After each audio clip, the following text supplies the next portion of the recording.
విజయనగరం రాష్ట్రంలో సైకో పాలన మూలంగా నాటి కాలం నుంచి ఇప్పటి వరకు ఉన్న విద్యా ప్రమాణాలు మరుగున పడుతున్నాయని టీడీపీ పొలిట్ బ్యూరో సభ్యుడు కేంద్ర మాజీ మంత్రి అశోక్ గజపతిరాజు అన్నారు. ఎన్టీఆర్ వర్ధంతి సందర్భంగా విజయనగరంలో ఎన్టీఆర్ విగ్రహాలకు పూలమాల వేసి అంజలి ఘటించారు. ఈ సందర్భంగా అశోక్ గజపతిరాజు మాట్లాడుతూ దేశ భాషలందు తెలుగు లెస్స అన్న నానుడికి వ్యతిరేకంగా ఈ రాష్ట్రంలో సైకో పాలన సాగుతోందని విమర్శించారు.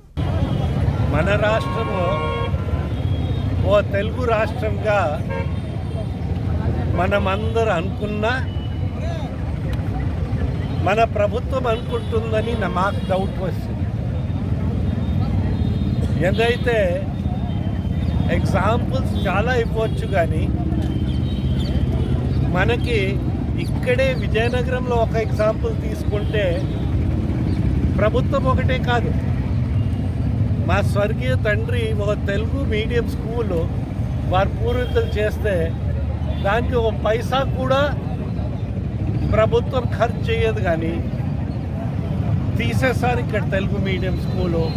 ఒక పక్కన పోలవరం ముంచుకుంటే నాగార్జున సాగర్ స్టార్ట్ చేసేటప్పుడు పూర్తి చేసేదాకా ఎన్ని ముఖ్యమంత్రులు మారా, శ్రీశైలం స్టార్ట్ చేసేటప్పుడు పూర్తి చేసేటప్పుడు ఎన్ని ముఖ్యమంత్రులు మార్చారు, ఎన్ని పార్టీలు మారాయి, కానీ ప్రభుత్వ వ్యతిరేకంగా స్కీమ్ని పాడు చేసింది ఈ ప్రభుత్వం, ఈ మంత్రివర్గం అని ప్రజలు మర్చిపోరాదని విషయాన్ని నేను మనవి చేస్తూ ఉన్నాను. దయచేసి ఆలోచించండి.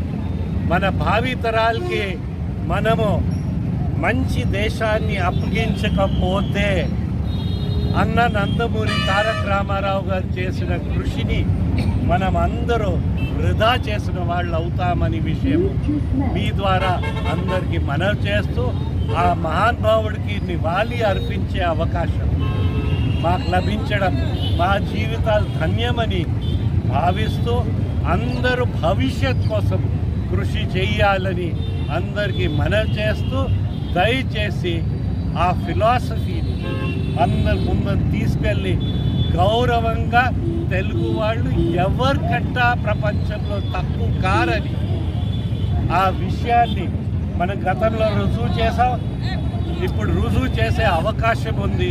దయచేసి ఆ విధంగా మన అందరి ప్రవర్తన ఉండాలని మీ ద్వారా అందరినీ కోరుతూ ఆ మహానుభావుడికి మా నివాళి అర్పించుతున్నాము.